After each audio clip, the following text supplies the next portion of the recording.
O Fantástico mostra agora a ação de quadrilhas que aplicaram golpes milionários contra o INSS. Os criminosos usavam documentos falsos para desviar dinheiro do auxílio reclusão. Veja na reportagem de Giovanni Grisotti. Eu preciso também disso aqui, ó. Mais 150, tudo que eu tenho aqui. Eu sou do Fantástico e você vendeu documentos falsos. Vem cá, ô, você quer falar com a gente? Vem cá, ô.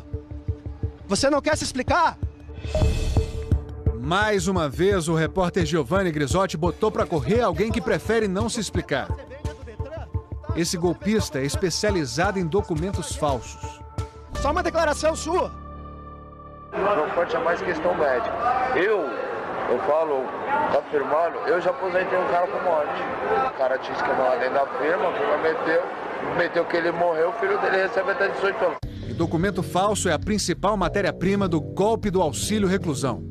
Uma fraude que desvia milhões de reais do INSS e atrapalha a vida de gente inocente.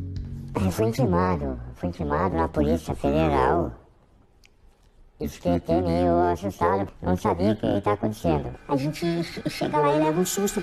Essas pessoas foram intimadas pela Polícia Federal ao longo das investigações sobre o golpe em todo o Brasil.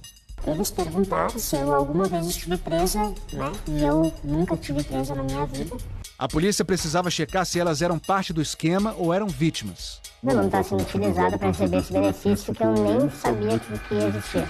Ele é um benefício muito parecido com a pensão por morte. O que muda é o fato gerador.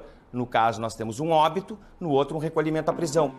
O auxílio reclusão é um benefício pago pelo INSS aos dependentes de uma pessoa presa em regime fechado ou semiaberto, desde que ela estivesse trabalhando até o momento da detenção, contribuindo para a Previdência e que seja de baixa renda. Para ser considerada de baixa renda, o preso tem que ganhar, no máximo, R$ 1.319,18. A última remuneração dele não pode ter sido superior a esse valor. Se for superior a esse valor, já não vai gerar o auxílio reclusão. Esse teto é reajustado todos os anos. A lei diz que os dependentes do preso são o cônjuge ou companheiro e os filhos de até 21 anos. Só é pago um benefício por família. No mês passado, o valor médio do benefício foi de R$ 1.024,89. De janeiro a outubro deste ano, foram pagos pouco mais de 510 milhões de reais em auxílio reclusão para as famílias de 47 mil presos. Criminosos viram nesses números e nas fragilidades de controle uma oportunidade. Este mapa mostra cidades em que as quadrilhas de São Paulo, Rio Grande do Sul e Sergipe realizaram saques dos benefícios fraudulentos. São Paulo. O que foi de mais assustador que nós descobrimos é que facções criminosas têm um fluxo regular de dinheiro oriundo de benefícios de auxílio reclusão. A Polícia Federal descobriu uma quadrilha que forjava vínculo de emprego entre presidiários e empresas de fachada. São ladrões, são sequestradores, pessoas que nunca contribuíram para a Previdência. O repórter Giovanni Grisotti foi a um endereço no estado de São Paulo usado pela quadrilha para registrar uma empresa fantasma. O empresário dono do imóvel pediu para não ser identificado. Ele não sabia de nada. É uma das muitas vítimas que tem seus dados pessoais ou profissionais usados pelos bandidos para a fraude. O senhor conhece Priscila, Davi, Lucas, Gabriel, Luiz Fernando? Não. Esses são nomes de alguns presos que participaram da fraude. Foram registrados como funcionários da tal empresa. Como é que o senhor vê o fato do seu imóvel estar sendo utilizado nesse golpe do auxílio reclusão? Eu acho uma tremenda palhaçada, né? Segundo as investigações, um servidor do INSS que trabalhava nessa agência também fazia parte da quadrilha. Um servidor do INSS efetuava, como também habilitava e concedia esses benefícios. O funcionário e mais 3 pessoas foram presas. 14 estão denunciadas. Sergipe. Aqui, golpistas conseguiram forjar cerca de 200 benefícios de auxílio reclusão. Está estimado, pelo volume de benefícios que foram identificados até o momento, cerca de 5 milhões de reais em prejuízo. Para pedir o benefício, a família do preso tem que apresentar um atestado de reclusão. É o documento oficial que diz quem é o preso, em que presídio ele está e desde quando. É expedido pelo Sistema Prisional Federal ou dos estados. Numa das variações do golpe, as quadrilhas falsificam esse documento. Era a criação artificial da situação de prisão, quando a pessoa nunca tinha sido presa, ou então, mesmo quando estava presa, a ampliação desse período de cárcere. A lei prevê pagamento retroativo a contar da data do início da prisão. A partir dessa data, o cônjuge tem prazo de 1 ano para pedir ao INSS o pagamento do auxílio. Já a regra para os filhos da pessoa presa é diferente. Quando o beneficiário ele é menor de 16 anos ou ele tem alguma incapacidade física ou mental, não existe prazo prescricional. Então, todo o tempo que aquele detento ficou preso será pago como benefício de auxílio reclusão com juros e correção monetária. Com isso, os bandidos conseguiam pedir e levar boladas de até R$100 mil em benefícios retroativos de uma só vez. A quadrilha presa em Sergipe era de mulheres.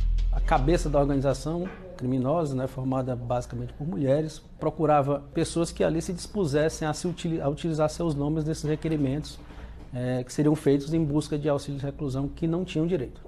As quadrilhas aproveitam os dias de visita para tentar aliciar mulheres de presos que não têm direito ao benefício. Outro tipo de falsificação cometida pelos fraudadores. Você tinha criação de crianças de beneficiários fictícios com a falsificação de certidões de nascimento para serem dependentes dos detentos. Ou seja, dependente fantasma, que tanto podia ser filho falso quanto esposa falsa. Em depoimento gravado em audiência na Justiça em Sergipe, essa mulher admite ter entregado os dados dela para a quadrilha em troca de uma comissão. Ele tinha que comprar uma casa para meu filho, né? E até hoje eu vivo de favor. Houve prisões em São Paulo, no Rio de Janeiro, em Santa Catarina, justamente com a intenção de diversificar os locais da fraude. 16 pessoas já foram condenadas. E eu não consigo imaginar como que o INSS consegue liberar e passar uma fraude dessas de que eu sou uma pessoa que eu não sou, casada com uma pessoa que eu nunca casei, e liberar um benefício para uma filha que eu nunca tive. Estamos agora no Rio Grande do Sul, onde uma quadrilha casou essa mulher com um preso e ainda arranjou uma filha de papel para o falso casal. A mulher, que é professora, só descobriu que era vítima do golpe quando foi depor na Polícia Federal. No primeiro momento, me senti uma criminosa porque eu fui intimada como se eu estivesse fazendo parte de uma quadrilha de um golpe. Os documentos dela tinham sido roubados. Um bandido entrou na minha casa e roubou meus documentos. Existe, na verdade, uma vinculação entre os crimes de estelionato e esses roubos. Esses bandidos, eles aproveitavam esses documentos em outros crimes, né, para fraudar os órgãos públicos, obter benefícios como os previdenciários. Com os documentos desse homem, que é analista financeiro, os bandidos o transformaram em marido de uma presa. Me informaram que eu estava recebendo esse benefício por ser casado com essa presidiária. Ele tinha perdido os documentos. O que me ajudou muito foi o registro de ocorrência que eu fiz na Polícia Civil, comprovando que eu havia perdido meus documentos. Nós trabalhamos nessa investigação com pelo menos 100 benefícios fraudados, né? Mas isso é uma parcela. A nossa estimativa em cima dessa parcela é de pelo menos uns 500 benefícios que essas pessoas fraudaram e que pode chegar de 1 a 2 milhões de reais. Já essa cozinheira virou presidiária só no papel. Tinha uma pessoa que estava recebendo um auxílio do INSS e que eu estaria presa há alguns anos e que essa pessoa foi lá e retirou esse auxílio. Até mesmo um ex-presidiário teve seus dados usados no golpe. Está indignado com a facilidade dos golpistas. Se eu achar um documento, eu posso ir lá tirar dinheiro em qualquer lugar, então? E a minha assinatura? Como é que eles vão tirar minha assinatura? Hoje ele é marceneiro, já acabou de cumprir a pena. Quando estava preso, criminosos conseguiram falsificar documentos da família dele e sacar o dinheiro do auxílio reclusão a que ele tinha direito. E esse dinheiro, de que maneira esse dinheiro fez falta para sua esposa, para o seu filho? Alimentação, fralda, comida. Pagar aluguel, não pagava aluguel.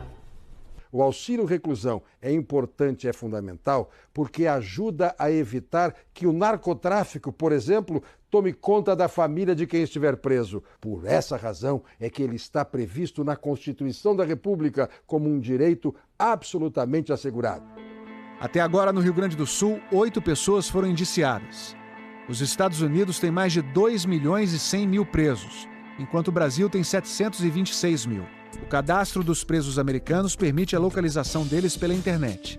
Existe um banco de dados de prisioneiros federais e a maioria dos estados oferece serviço online de busca. Esse sistema não existe no Brasil.